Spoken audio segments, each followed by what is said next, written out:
Hello everyone and welcome to Ballz, the director's cut, because that's the only proper way to consume Ballz, and we're playing this on a real 3DO. And why are we playing Ballz, the director's cut, you may ask? Well, I think it's fun, and I want to share it.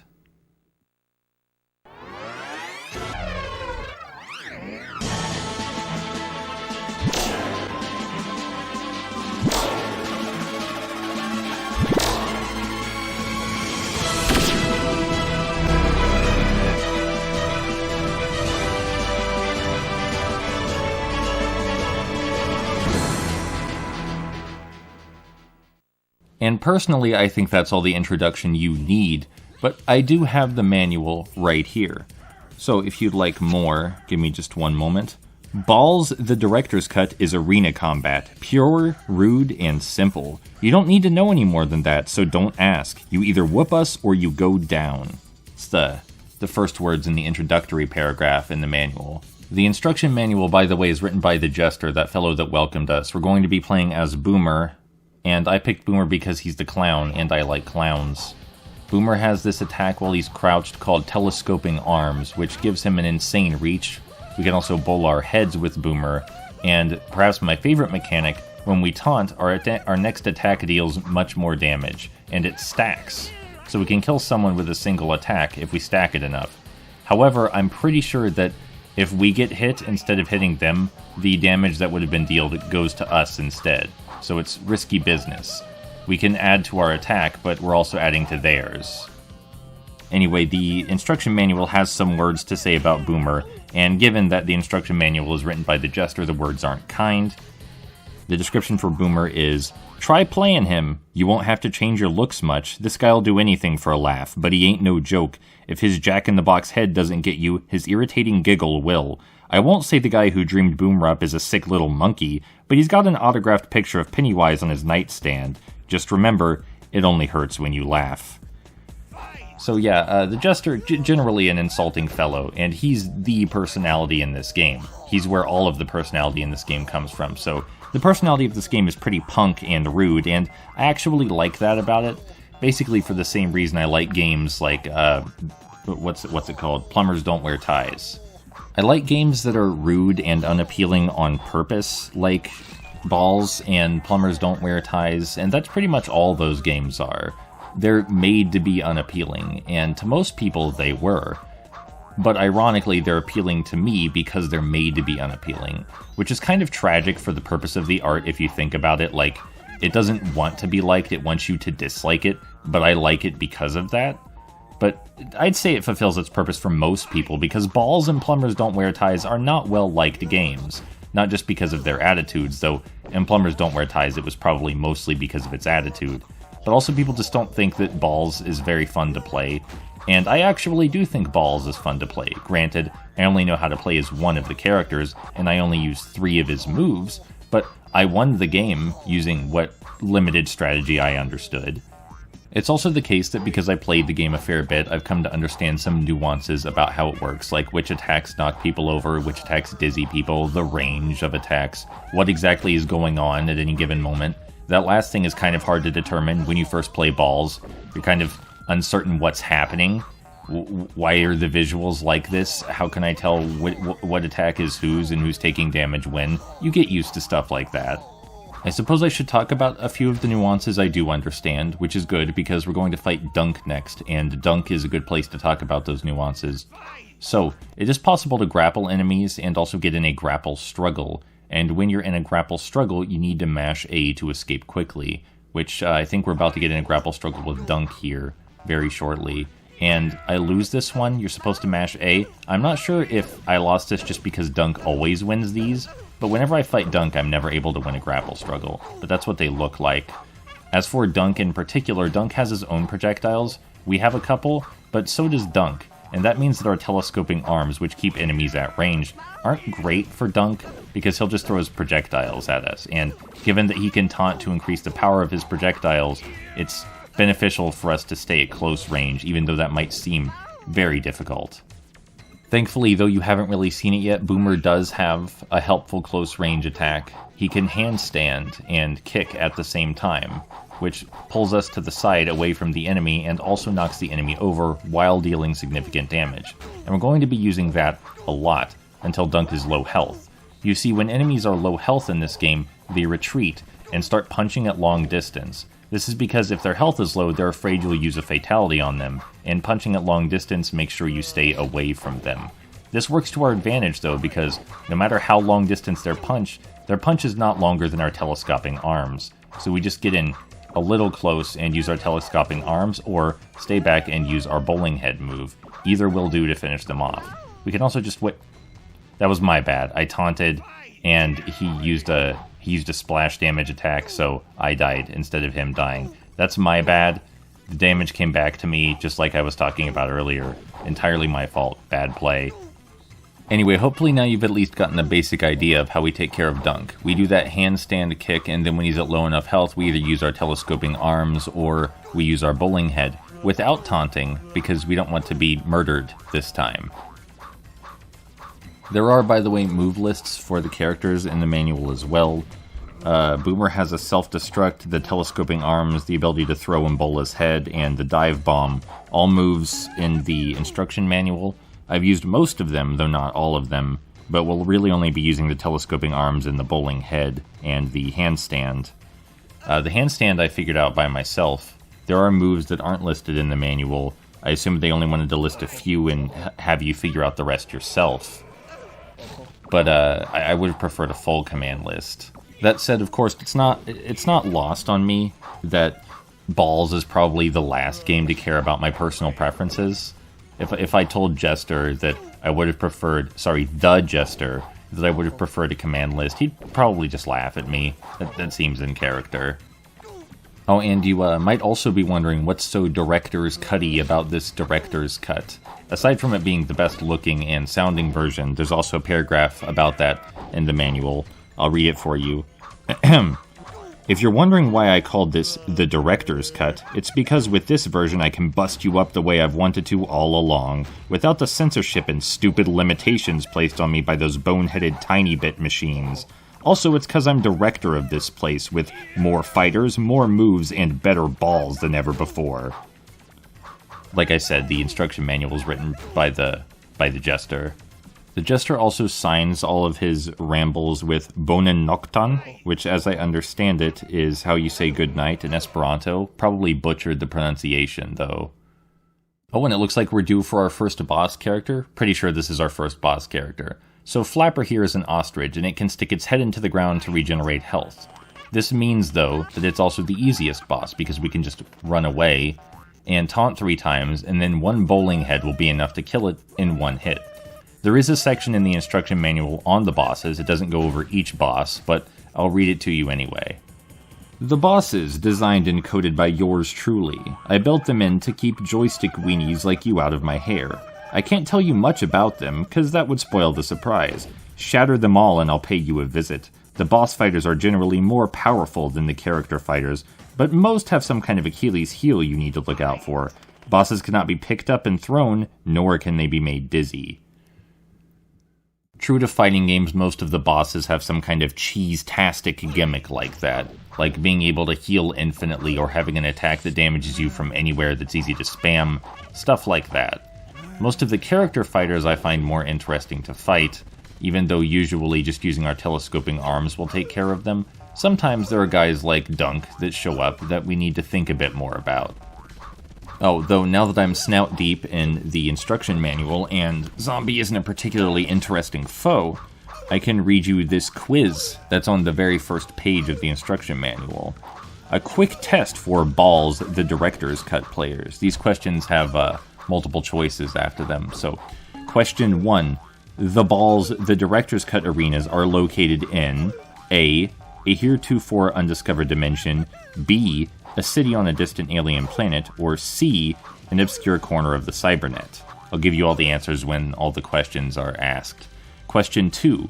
The Ballz, the director's cut fighters are A, gladiators from another world, B, characters reflecting their creators' personalities, or C, athletes of the future. And question 3, the final question.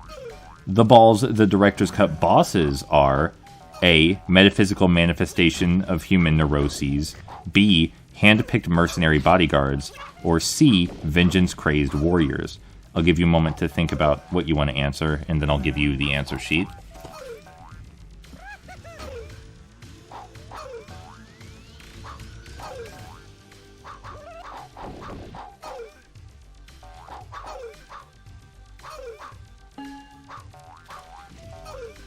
Alright, I think that's been long enough, so here is the answer sheet. I would like to remind you that that is the actual answer sheet in the instruction manual, so it's not responsible to be mad at me. That's morally irresponsible. You can't shoot the messenger. I just delivered the joke. There's really quite a bit of fun stuff in here as to the Jester's gags, but not a lot about the Jester himself. Like, he gets one introduction in here. Here it is. Let me read it for you. Who am I? I'm the Jester. That's all. The Jester. Wizard of wit. Sultan of insultant. Pooh-bah of put-downs. Tyrant of trash talk. Duke of dozens. Ayatollah of I told you so's. Godfather of gross-outs. You want to bust my balls? Lots of luck, Chuck. It's gonna take you a while to get to my level. And then he starts rhyming about the bosses. And I get that that's kind of the point, is that this hell dimension where Ballz takes place is kind of shrouded in mystery, but I can't help wanting to know more. Like, where did the Jester come from? Who made him? This clearly seems to be his dimension. He's the one who set up all those screens and put the images on the screens, and is taunting the character the whole game. He's the most enigmatic and important character in Ballz, but you never learn more about him than that. You get a good taste for a sense of humor by reading the manual. There's also, like, for example, in the handling your CD section in the back, there's the common stuff like, do not use solvents to clean your CD, don't expose the disc to direct sunlight. But there's also fun stuff like, do not stick the CD up your nose, do not feed the CD to your cat, do not attempt to defeat the Jester. That's back there as well. His personality's all over the manual. Like, you can find it everywhere. You just can't get to know him so well. Nothing that you could use as a conversation starter on a date night, you know? And, you know, granted, my polycule's nearing full right now. I've got a lot on my plate. I'm deeply in love with people, and I'm not sure that there's room for the Jester in my heart. But, you know, I still want to know. I want to know what I might be missing out on. Oh, and now we're fighting Meu Myu. Meu Myu has the capacity to use her sexuality to her advantage. She can wiggle her body, and then we will be literally attracted to her, so she can grapple us and destroy us. This means using our telescoping arms is a bit more difficult with her, and after some spectacular failures you're going to see, we're going to end up using our old handstand kick and some grapples to get the job done. In fact, instead of letting you watch me fail spectacularly, we're just going to skip to when I do that, alright? Meu Myu also has this attack she uses where she sort of helicopters around the arena, which you'll see shortly, and that makes her vulnerable for a bit, so we can bowl our head at her. It would have been more beneficial to taunt and then bowl, but can't always think that fast. So even though the reason I'm sharing Ballz is because I think it's fun and interesting, and I just want to share it, the reason I started playing Ballz in particular these last few days is that I wanted to play Nintendo 64 from my roommate. I wanted him to play Spider-Man on the Nintendo 64 so he could experience one of my childhood games and see what it's like. But the Nintendo 64 is busted. A lot of game consoles been busting lately. And I couldn't play the Dreamcast because I didn't have the AV cables for it. And then I remembered, the 3DO always works. The 3DO is a sturdy console. It wouldn't fail me. So I decided to play Ballz for him. And playing it live for him, I failed spectacularly, so then I did what you do when you fail spectacularly, and I got good, and that's the footage you're seeing right now. The footage I showed him. Oh, it's time for another boss fight. This time we're fighting Pounder. Pounder's a kangaroo, and Pounder's special thing is that he jumps all over the arena and can jump right on top of us and grapple us when he lands on top of us. This makes him super dangerous, and we have to pace our telescoping punches just right to prevent that from happening, though sometimes it'll happen anyway. It's just that there's a good chance to avoid it. Yeah, that's the grapple I'm talking about. For those of you wondering how much sarcasm is in me during this video, the answer is actually not a lot. I try pretty hard not to be sarcastic. Sometimes it's unavoidable because it's kind of a defense mechanism I've built up. I'm very literal-minded, and my variety of mental issues make talking with people difficult. So sometimes I fall back on sarcasm and humor as a way to cope with social interaction. But I try not to be sarcastic where possible. And in this video, generally I haven't been. Like, yeah, I might have been pretty goofy talking about the Jester, but it's not necessarily sarcasm because I do genuinely want to know. And if the Jester were a real, otherworldly entity, like an actual person, I might find him attractive. Seems like he's got a personality worth learning about. So yes, I do actually like this game. I do actually find it fun. I like the Jester and his personality. I think that the game is charming. And most of all, I do think that the 3DO is a sturdy console. That was 100% real. That was me being real. I think the 3DO is a functional, nice machine. Granted, I'm using a particular version of the 3DO. Mine's made in Japan. Maybe I can't speak for all 3DOs because I know they were manufactured very differently depending on where you bought them and who from. But the 3DO is like an actual, genuine game console. It's not a CDI. I know people hear about it a lot next to the CDI, but they're leagues apart.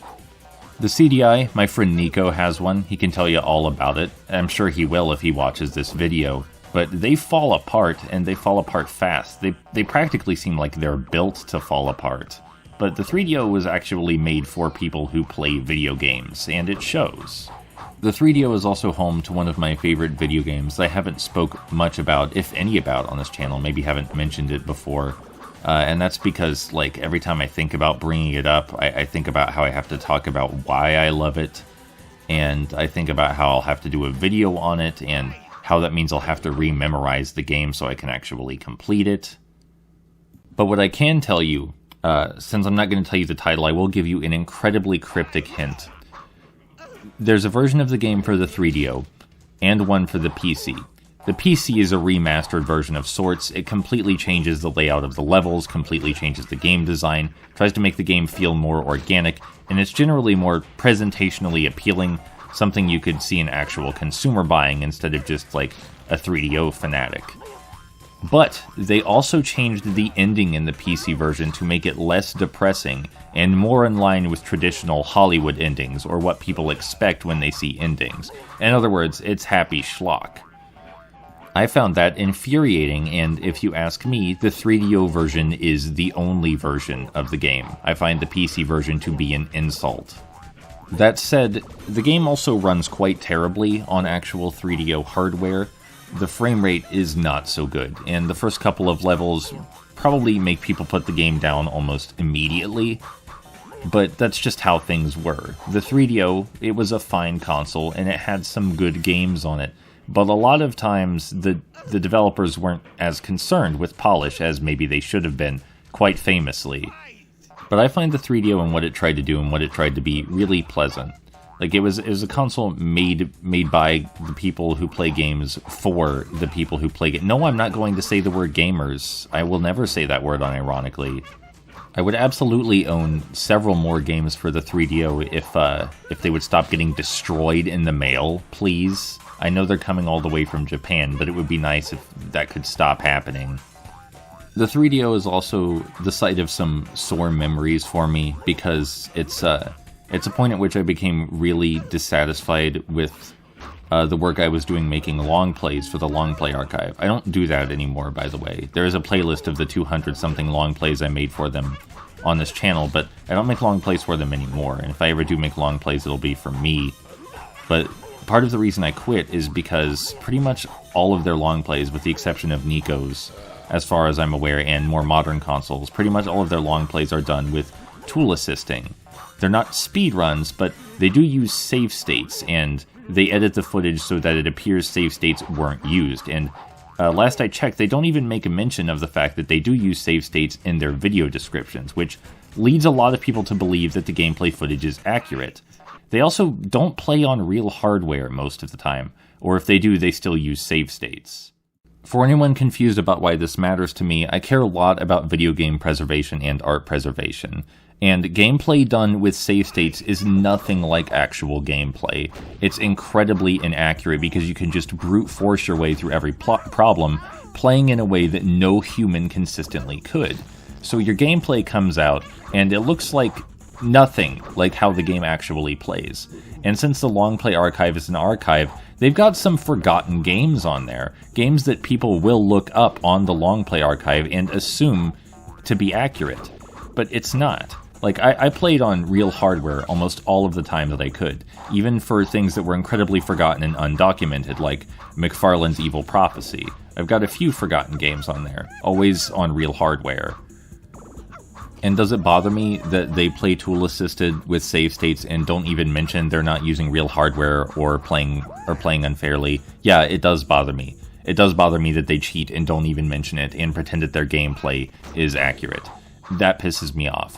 But I was content to leave it alone, because they still let me play on real hardware. They still let me upload my accurate gameplay, the way that you actually have to do it if you're playing the game without cheats. But then it came time to play the 3DO. I wanted to upload a long play of that game that's really important to me that I won't mention the name of. But I wasn't allowed to do it on real hardware. They wanted me to use an emulator. Why? Because the emulator fixes the frame rate issues and makes the game look nicer. It makes it look more presentable. I was furious. I'm furious now. I can feel myself getting angry. That's exactly the reason I wanted to play on real hardware, was to preserve those problems. The real art has a bad frame rate, and it looks bad. It doesn't play nice. If we're going to preserve the game, we should preserve it as it was. That's what an archive does. So I left the Long Play Archive for that and many other reasons. It is now time to fight Zauror. You might wonder what Zauror's gimmick is. He has a tail smack. He hits the ground with his tail, and it can hit you anywhere in the arena, and he can spam it, and it deals massive damage. The trick to avoiding this is that it won't hurt you if you're crouching, like I am, so I'm going to stay crouching pretty much the whole match. Zauror's other gimmick is that he has really long grapple animations, like really long, but his grapples almost always deal minimal damage, so you're just basically watching a cutscene over and over. Not a great boss fight. He can also charge at you, but if you're just right with your timing, you can interrupt his charge. It's tough, but it's doable. And pretty much all I'm going to do this entire fight is crouch and try and use my telescoping arms to the best of my ability. If anyone cares enough to guess, or somehow guesses correctly, what the game that's so important to me on the 3DO that I won't mention is, like, if you guess that game's name, I'll make playing it a priority and recording it. I tried to be very careful about the hints I gave out, but I might have already said too much. I can't like tell you about like anything else I can think of, unfortunately. I don't expect too many people to care about it, but you know, if you manage to, you can be the reason I spend a few days relearning the game. Anyway, unfortunately, you've seen pretty much all there is to the Zauror fight, so we're just gonna skip ahead to when this is all done. The next fight goes pretty much the same as this one, almost exactly even.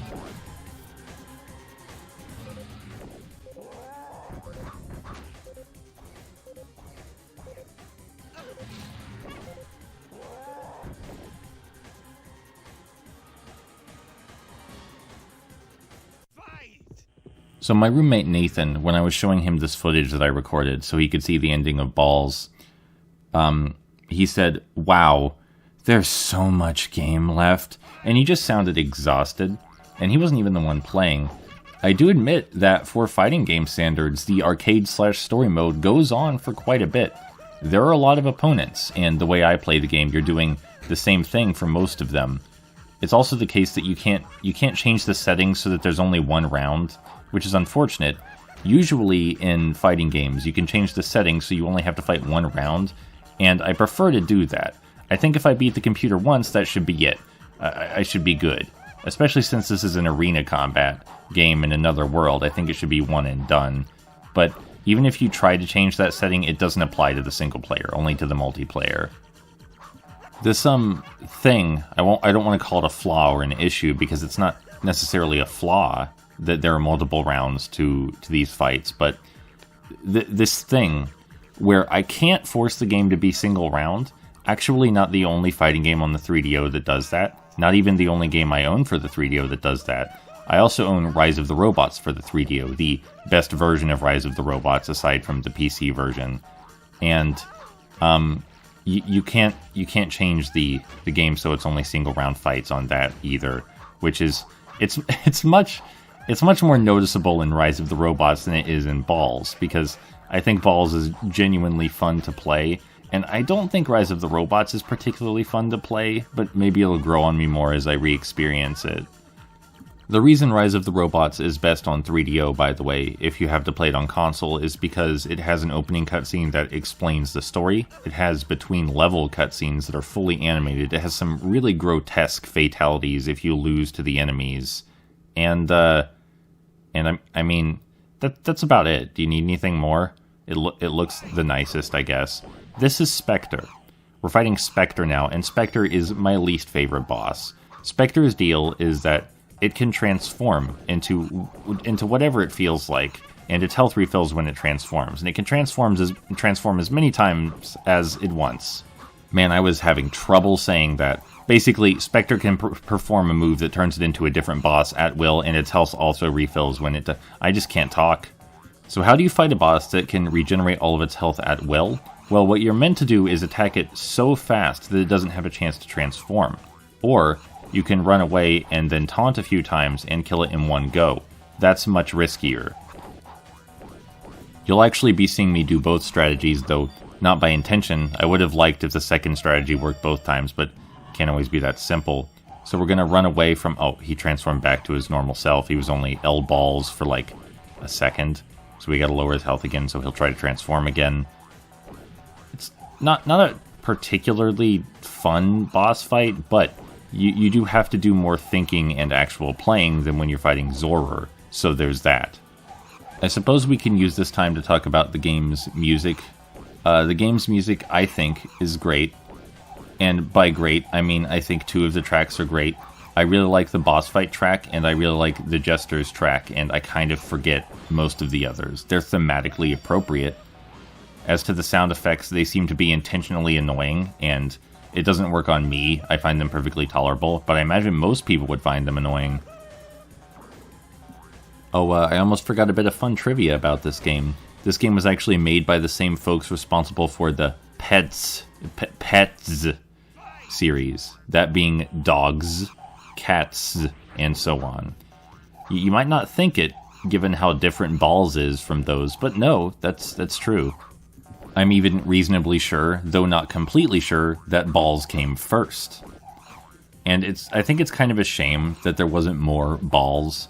I know I may be, like, the only person who wanted more, given how lowly regarded Ballz is.